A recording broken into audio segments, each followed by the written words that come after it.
Hello, everyone. Thank you so much for having me here. I've been a Bombay girl all my life, so I know how tough it is to wake up in the morning, like Amishi said, and drag yourself to South Bombay. I live in Goregaon. I've been a Goregaon person all my life. I've dealt with jokes about how Goregaon is not part of Bombay and how Goregaon is Goregaon. But it's really, really a pleasure. And I'm honestly so nervous to speak to uh, a group of peers because it's usually easy for me to, rant through data because you've written it. But when you have to speak to your own peers, and those are creatives, it's much tougher. Because they also understand deeper parts of you that you don't want to tell or show others. So thank you for having me here, Amishi, and thank you to G5A for hosting this conversation and these convenings, which are really important. So very briefly, before I start, um, I'd like to dedicate this conversation and this talk to Naren Longani. He was one of 200M's volunteers for over a year, and he passed away just a month back, exactly a month back, due to a sudden cardiac arrest. And he believed in the power of technology as a force of good for the artisan community. So I'd like to dedicate this talk to him and for everything that he's brought to 200M. Thank you. Um, Briefly, I run 200 million artisans. So let's attack the elephant in the room. We call ourselves an ecosystem enabler. It's a new word, it's a new kind of way of thinking. What an ecosystem enabler does is we don't set up a business with the idea of saying, hum paise banayenge. Our job is not to create just another marketplace, let's put it that way, because that was one of the suggestions that came up when 200 million artisans first started as a COVID response platform. What an ecosystem enabler does is it works with different sets of people who are interested and invested in an idea, in a problem, in a sector, and say, how do we build bridges with every community that cares? And that includes artisans, that includes enterprises who work with artisans, that includes people like you, that includes policymakers, investors, students, academia. There's so many people interested in the world of the artisan economy in India. And much like what Amishi said, we have, a 1,000-year-old culture of creativity and culture in India. But why is it then that artisans were mapped for the first time in the history of the nation 65 years after the independence? That is the first time we got data about any set of artisans in the country. And we've had a history, really, of artisanal products going to different parts of the world. So let's attack the elephant in the room.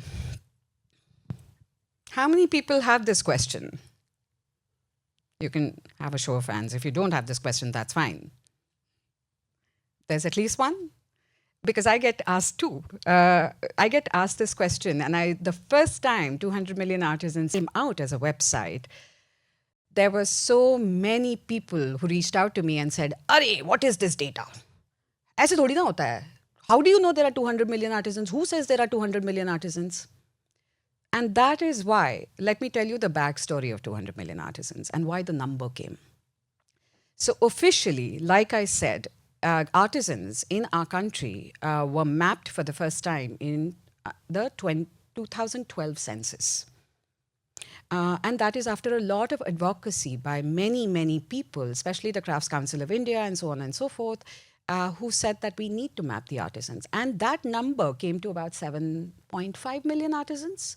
That seemed a little incongruous. Then Dasra, whose offices I believe are right down the street, they came out with a report in 2013 called Crafting a Livelihood. That is the first time they put out a number saying there are 200 million artisans in the country, but we don't have the data because it hasn't been mapped. Then there was Rana Gupta of Yes Bank. There were a few other people who came out and wrote articles about how there might be 200 million livelihoods linked to the artisan sector. Now think of it as a number. And I'm a researcher and a journalist, so I look at patterns in numbers, you know. So at one end, you have 7.5 million artisans, which is supposedly the official data. And on the other end, the bigwigs are saying that there could be 200 million artisans. That to me sounded like a policy and an investment challenge.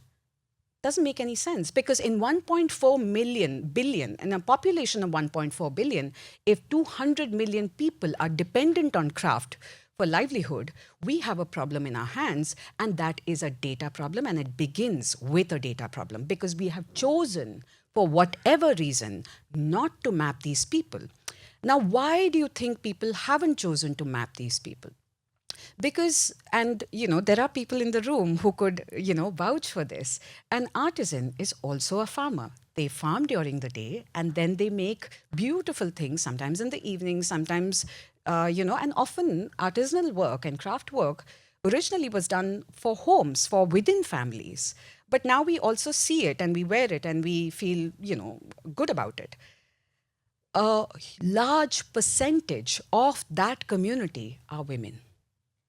These are people who are typically invisible in our country.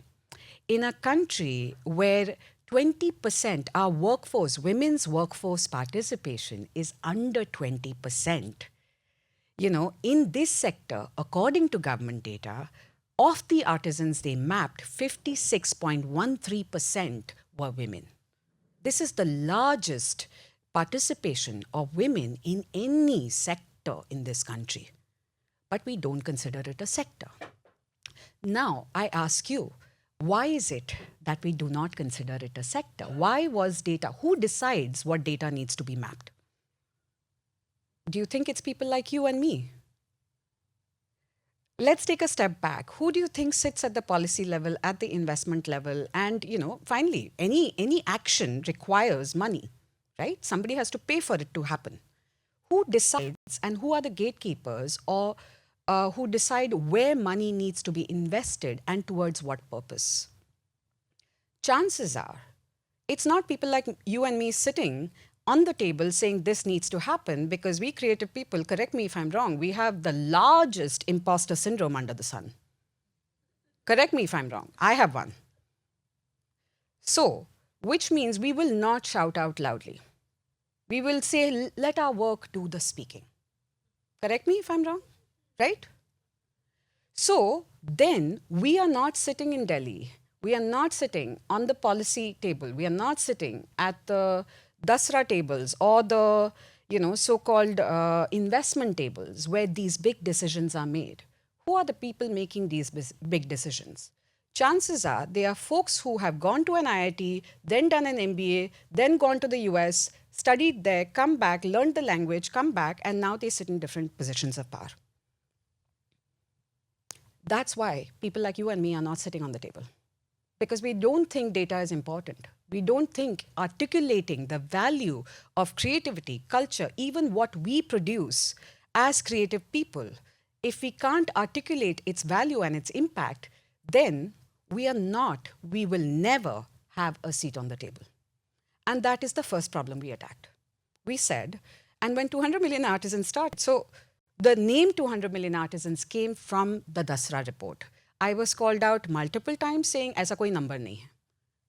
I'm a researcher and a journalist. I look at facts and I look at citations.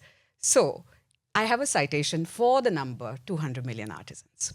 So that's why data.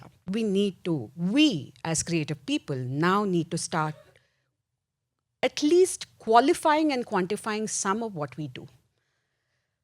Why do I care? What's in it for me? Good question, valid question.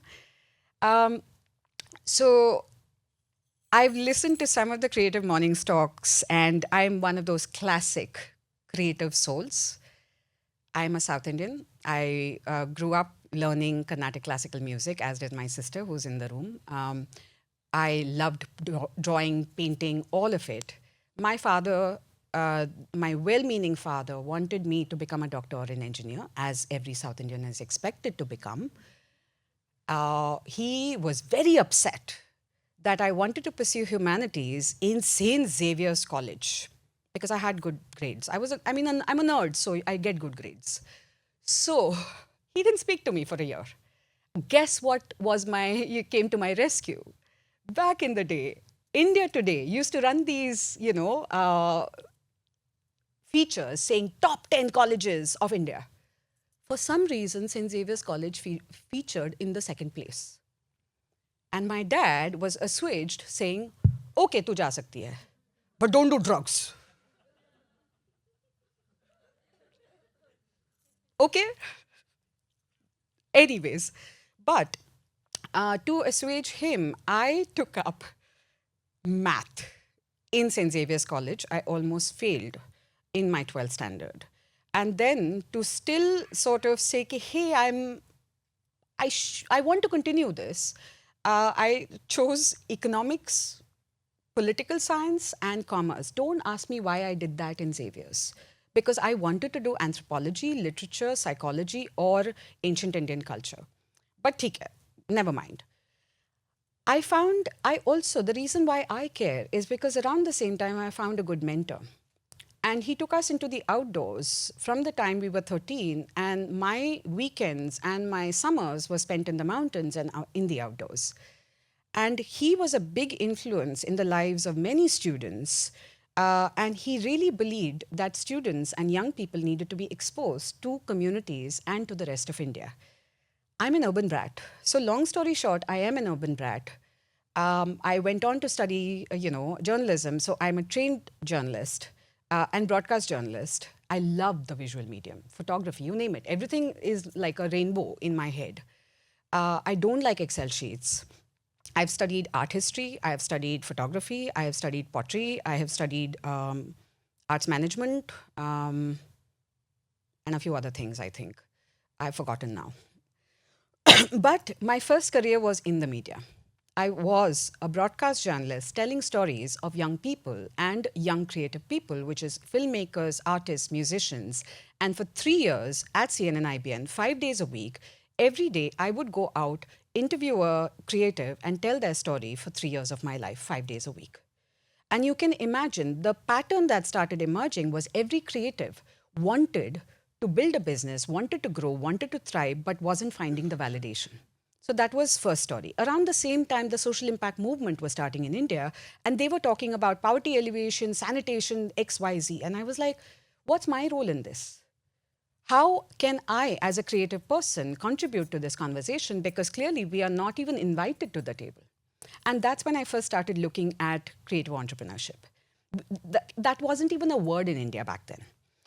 Back in 2012, I finally quit the media career and so on and so forth because I just couldn't understand the TRP systems. I became a creative because I wanted to create, not follow TRP systems and, copy-paste mechanisms.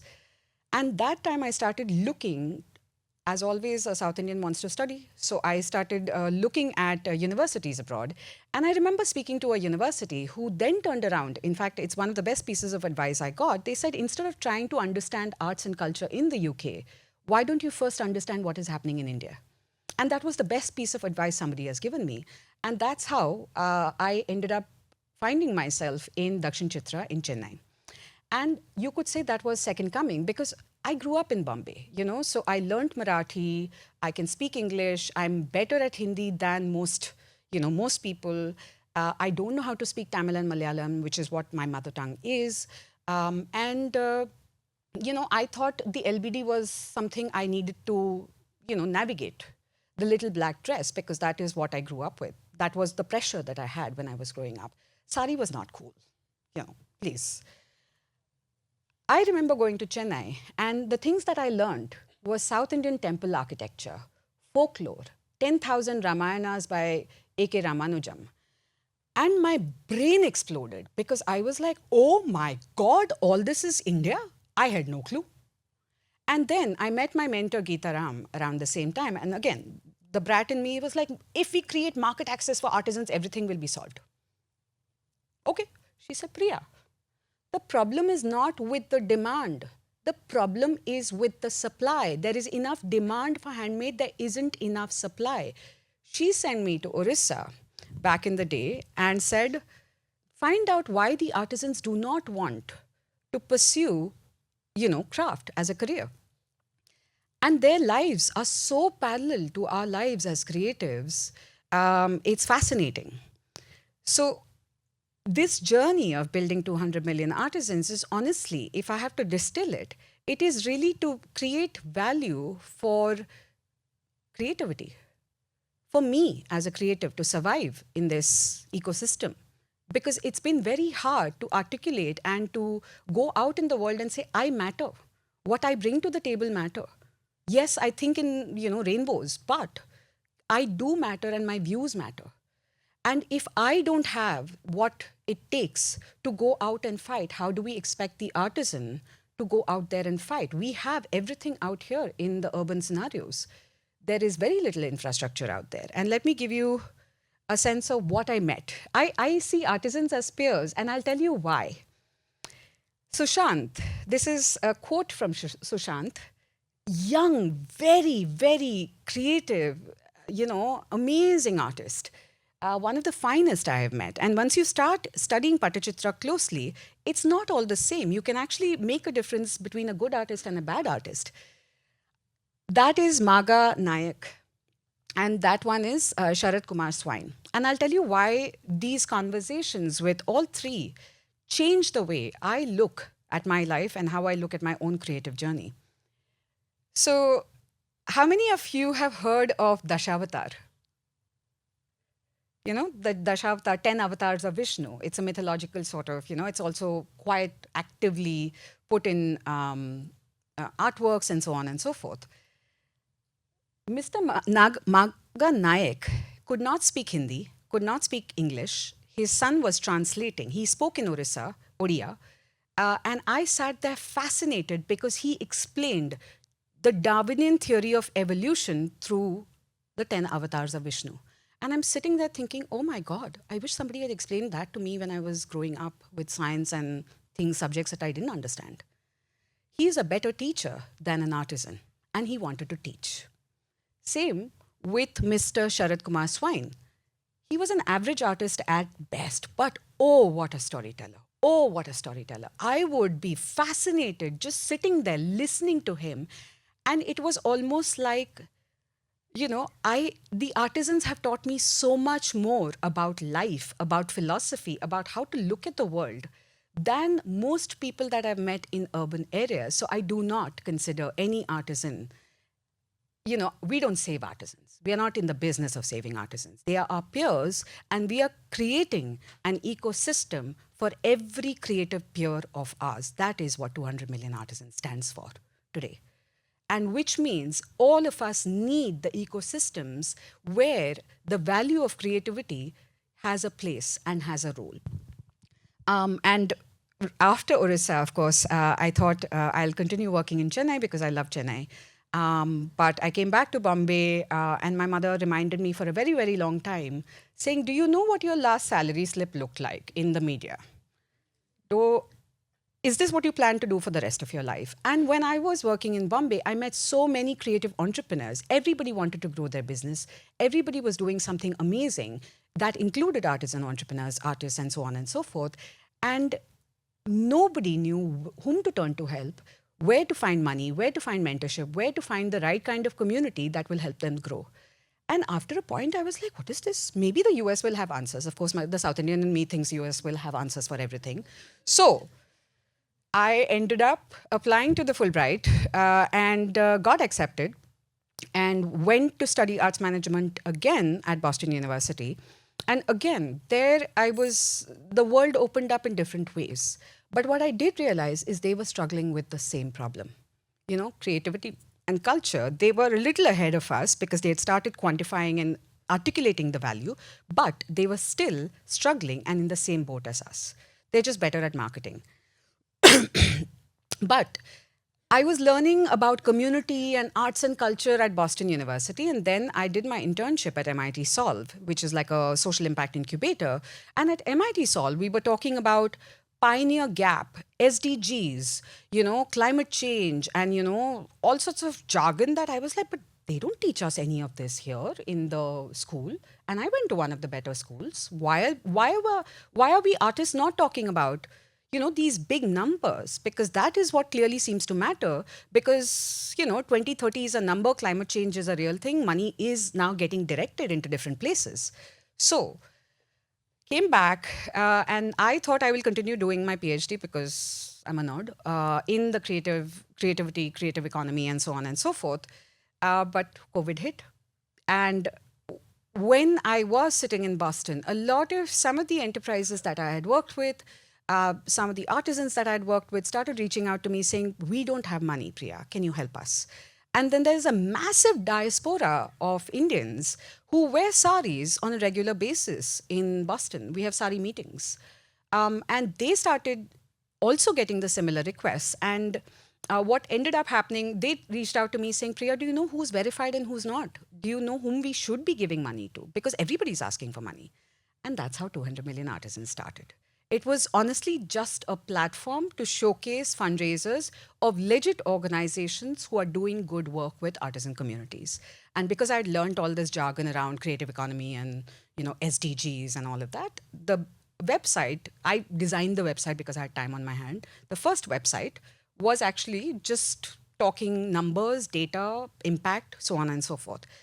But what happened because of that, which kind of shocked me, was a lot of people who were sitting at the periphery of the craft ecosystem, people like you and me, started reaching out saying, "Priya, we'd like to volunteer." And I had no vision, mission, nothing. It was just a COVID response platform, honestly. So when people started reaching out to me saying, "What's your long-term vision? What's your mission?" I don't know. I'm not building an enterprise. This is a COVID response platform. And I remember my first designation was founder and chief collaborator, because I was deeply uncomfortable with the word CEO. What is CEO? What does the CEO even do? My job was to bring people together. I like bringing people together. I love social engineering. But then, of course, I was told, no, you can't have chief collaborator. So switch back to CEO. But the first year as well, we struggled to go to funders and say, "Hey, there is gender inclusion happening. There are good people working on ground. There is impact on the ground. Why aren't you putting in money for COVID relief?" They said, "Oh, but you claim there is all this impact. Where's the data?" So it became a chicken and egg situation. So we moved into research because we didn't have a choice. Somebody gave us like 2 lakhs. And what you see of Business of Handmade today is much bigger. So one of the questions I've been asking myself is, should creativity exist for the sake of creativity, or can creativity be a larger, can it be a force of good? Because for me, I needed it to be a force of good. I can't just create for the sake of creating. I tried that. It didn't work for me. It's only when I said my creative skills have value and are needed today more than ever, in the many, many challenges we are going to face in the coming years, be it climate change, be it inclusion, be it jobs, be it whatever, my skills matter. And 200 million artisans was built by people, other creative people who believed in the same. And it has been, for better part, been completely volunteer-led. So I will come back to the idea of why is it that we need to articulate and assign value to what we are creating. And that does not mean we use and replicate Silicon Valley lingo. That is not what I'm asking anybody to do. And when we started asking ourselves this question, because funders were asking us, we said, how do we start articulating the value of something so ephemeral and something so subjective that each person will have an idea of what you might like this dress, you might like this dress, you might not like this dress. How are we going to articulate value for this? You might listen to Led Zeppelin while writing a report, I listen to Bonobo. But if I listen to Led Zeppelin, I can't write a report. Maybe you can. It's so subjective. So how do we put metrics to something so subjective? But we need to start trying, because without trying to navigate what we call the tyranny of the quantifiable, we can't create a seat for ourselves at the table. And this is one of my favorite quotes, because this is honestly what every creative product is. That's one of the greatest things about music, and I'm using music as an example here. You can sing a song to 85,000 people, and they'll sing it back for 85,000 different reasons. And each one of you will have a reason for why you like something or do not like something. But we still need to navigate the tyranny of the quantifiable, or at least create metrics that work for us. But we need to have a seat on the table. We need to be able to do this. So the native approaches, when we started Business of Handmade, um, one of the things we realized is we need to tell the stories of our own enterprises. 200M also pivoted not to work directly with artisans, and we said that we need to work with our enterprises, because each enterprise that is supporting an artisan could be somebody supporting 10 artisans, could be somebody supporting 5,000 artisans. But during COVID, second wave especially, a lot of these enterprises crashed incidentally. They didn't have working capital. They were about to shut down in 3 months. We had become a shrink for the sector at that time. And I was starting to get worried, because if an enterprise crashes, which means they take that entire legacy of building that institution, and, artisans become Uber drivers and Swiggy drivers. Is that what we want? Because we are talking about intangible cultural heritage. Once that skill is lost, it's going to take a long, long time for us to reclaim it and to get it back. And we need to now start recognizing that our artisans, that skill set that they are sitting on, I mean, Rahul Mishra, I'm sorry, and, the Savyasachis of the world are building empires of those skill sets. That skill has value today. And we need to start articulating value of all these little nuances that we consider ephemeral in some ways. So when we started telling stories of our enterprises, if you see 200 million artisans, we were like, we need to decolonize the narrative. We need to celebrate the native of our business models. Everything that we read in Harvard Business Review and Stanford, Social Innovation Review and all those case studies, every school in India will still teach an HBS case study, incidentally.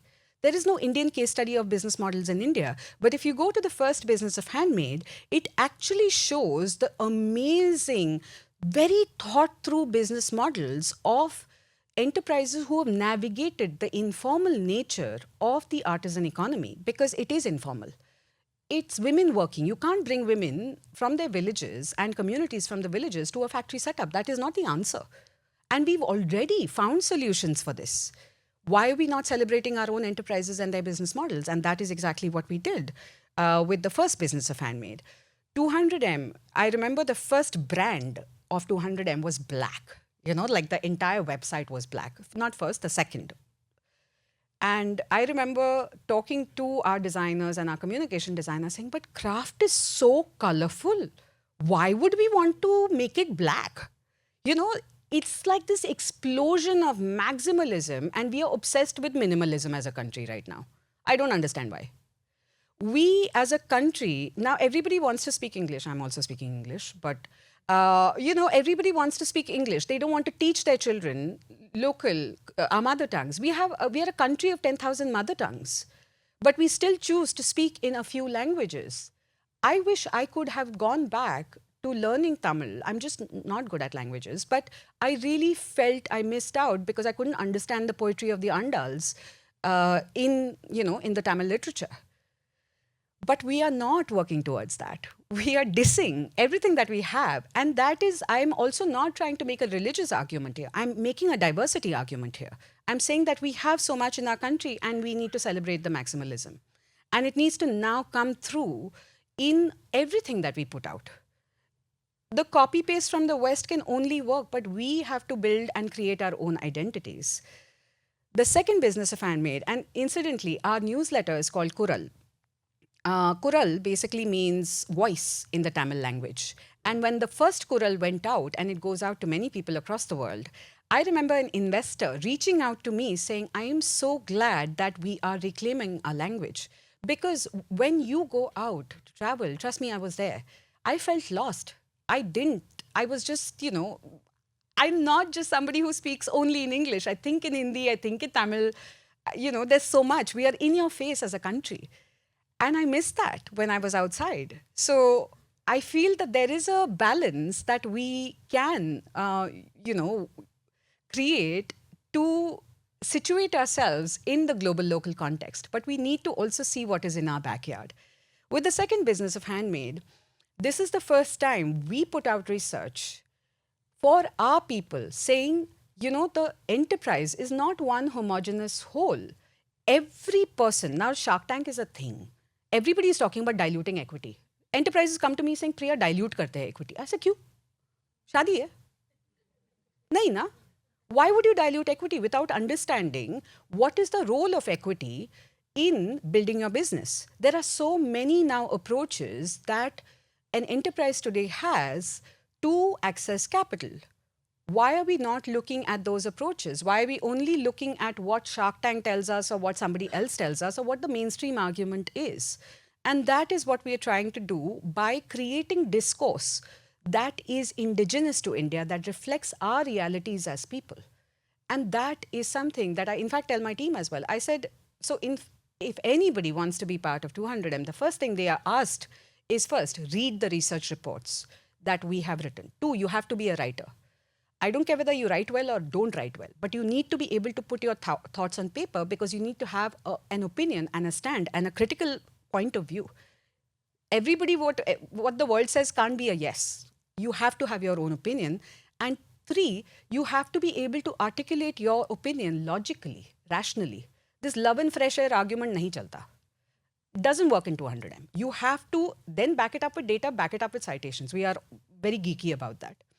But we are trying to do what we are good at. I'm not good at working directly with artisans. I get affected too much. But I'm really good at making sense of what the world wants, what the world outside is thinking, what the world here is thinking. And I would like to think of 200M as a bridge builder. We are just building bridges. And we don't say anybody is right or wrong. Even the investor sitting somewhere is a human being. He has been informed by his learning and where he's coming from. Same with policymaker. And we say that everybody comes from that context. Let's try to meet them halfway. And we incentivize and encourage people to meet us halfway. That is the only way the sector can be built. And that's what I'm trying to say, that, we try to play to our strengths. Everybody told us, why don't you build a marketplace for artisans? But how many artisans use phones? How many marketplaces are there? Are they working? Can we do... My skill is that of a journalist and a researcher and a storyteller. Why would I want to build a marketplace? I can't sell to save my life. So I'm doing what I'm good at. And my team is doing what they are good at. And each one of us has a role to play in building a new narrative for this sector and for India. We are also learning to cut out noise because everybody wants us to do something. So now we are saying, what are we good at? We have a very strong advisory group. Incidentally, all my advisors, except Geeta, is younger. They are younger to me. They're more like friends. But I feel that we are creating 200 million artisans really for the Gen Z and the millennial audience. That includes our artisan communities and their next gen. We'd like to be able to speak that language and understand what those realities are, because our realities have changed. It is very different from when I was growing up. And I feel like an old person right now, but okay. But I have 25-year-olds in my team. And I know that it's a very different reality working today. Nobody is willing to work 70 hours a week. Those days are gone. Not happening. If I say that to my team, they'll be like, sorry, Priya, not coming back. So, and we are also trying to create a culture by building a business saying, can we also aid our own collective well-being? Can we also aid our own mental health in this process? We don't want to be, scaling too fast. And we were told, Arey, you have narcissism written in your name. Okay. Which means it implies that we have to scale quickly, fast, all of that. But towards what? If that means I lose sleep at night, I don't want to scale like that. And I almost came close to it last year. I had to take a sabbatical for about 6 months because I could not handle the pressure. I can't look at Excel sheets. I realized that as a creative person, my skills are best suited to actually create, the dream. But I need somebody who enjoys Excel sheets. I need to just complement that skill by bringing somebody who genuinely enjoys Excel sheets, but not beat myself up because I have to learn how to read an Excel sheet. That's not my job as a creative or a founder for that matter. So, how do we create that community of people who complement that vision is then now how we are moving about. We talk about radical collaboration at 200 million artisans. What does that mean? How does that play out? It plays out like, to give you an example of Kula, which is a conclave that we hosted last year for inclusive finance for the creative and cultural industry, especially for craft-led enterprises. This year we're starting Kula again, and our advisory, informal advisory, is moving into like 20s, 30s. Usually people have like 5 advisors. We have like some 50 advisors right now. Why? Because we are having 1 hour long conversations with enterprises, with ecosystem actors. It's almost like a research project saying, what do you want us to deliver? Let's not make this a top-down approach. You tell us what you want us to deliver, we will make that happen. And what do you want to bring to the table? So it is a give and take, and we'd rather do it that way because it's so much more fun and exciting. And it's so much more fun and exciting to take everybody along. And it's not possible to take everyone along, but at least whoever you can take along, we'd like to take along. And try to do it right, which means we can't scale at the rate at which funders and investors expect us to scale. We will not be able to scale, and I'm okay with that. I'd rather, and this was a conversation I ended up having with, a very old, revered gentleman. I said, Mr. Chatterjee, if I can't take care of myself and if I can't take care of my team, how do you expect me to take care of the sector? I need to be able to build something sustainable for myself and my team first. They have to be looked after. If I can't do that, then I have no business trying to save the sector. And we are not in the business of saving the sector. Sorry. We're just doing our part. And we're doing what we're good at, what we enjoy. It helps me wake up in the morning and say, I have a new idea today. And let's make this happen. We're like a studio almost. And that's what we're trying to do. Coming to how that's a question we get a lot. How is 200M funded? I will say 200M's first set of investors, and if you are if you ever plan to build an organization or an enterprise and plan to raise money, the first set of investors will always be your friends and family. In my case, it was no different. That's my uncle who passed away 2 years back. He was a person who took me to the outdoors. That's my father sitting right next to him. My father was willing to mortgage our house. We are middle class, let me tell you that. He was willing to mortgage our house because I wanted to study at Art Center College of Design, and I was accepted with a 30% scholarship. I now realize what that sacrifice would have meant to him. He passed away immediately after that, but he was one of my early champions. So they invested in me. My uncle invested in me. That's my sister, incidentally, she's also sitting here, and my mother.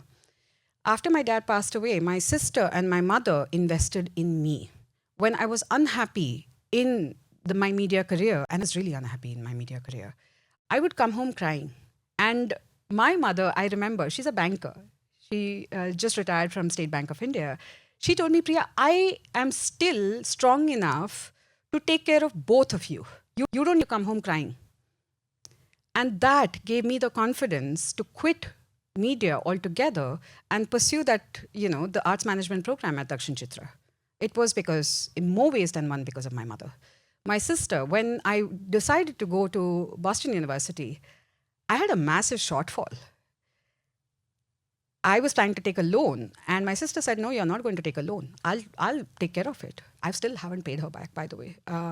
And she, incidentally, is also the partner, the silent partner at 200 Million Artisans. Often she doesn't understand what I do. But she's been the only, I think, advice she gives me is don't throw away money and bato money. Just be conscious of how you're building an organization, because she's an entrepreneur and a creative entrepreneur herself. She's gone through the drill. And these are the first investors of 200 Million Artisans. And today, and I was very close to running out of money, and my mother was like, do you need money? But you need to turn to people close to you to be able to build a vision that nobody seems to understand. And often people don't understand what we're trying to build. 200M, even today, continues to be built by the kindness of strangers. So, what you see of 200 million artisans, the website, the business of handmade reports, the first business of handmade was 95% volunteer led. Our website, as it exists, was created for free by design volunteers, by some great minds. And even the last business of handmade, we ran out of money. And the core members of my team did not take money for 6 months because they wanted to make sure that the project concluded. They all knew that this project was important for the sector. So the people that you see, this is, actually the first picture that the team has, which was taken at the last Kula. There are at least 50% of them are volunteers. That was Naren. Worked with me for a year. And I am so, so grateful for the kindness of strangers because over the last 3 years, we've had over 30 people, especially creative people, volunteer with us. And it's not easy to become a volunteer with 200M. But once they come, it's almost like they don't want to leave, which I'm, again, grateful for. The next set of very close people are advisors. So if you are ever planning to set up an enterprise where you're not sure, we've surrounded ourselves with advisors from different walks of life, investors, ecosystem actors, people who work closely with artisans, people who work with research, because I don't have the answers. Neither does my team. But we then turn to experts to say, we are stuck here, what should we do? And those are the people who make sure that we don't cross the line. And it is very easy to cross the line when you're, working in the 0 to 1 space. 0 to 1 is really when you're testing every day. You don't know whether this is going to work. And that is 200 million artisans for you and my journey so far. I hope I was able to add value, but I'm happy to take questions. But yeah, thank you for listening.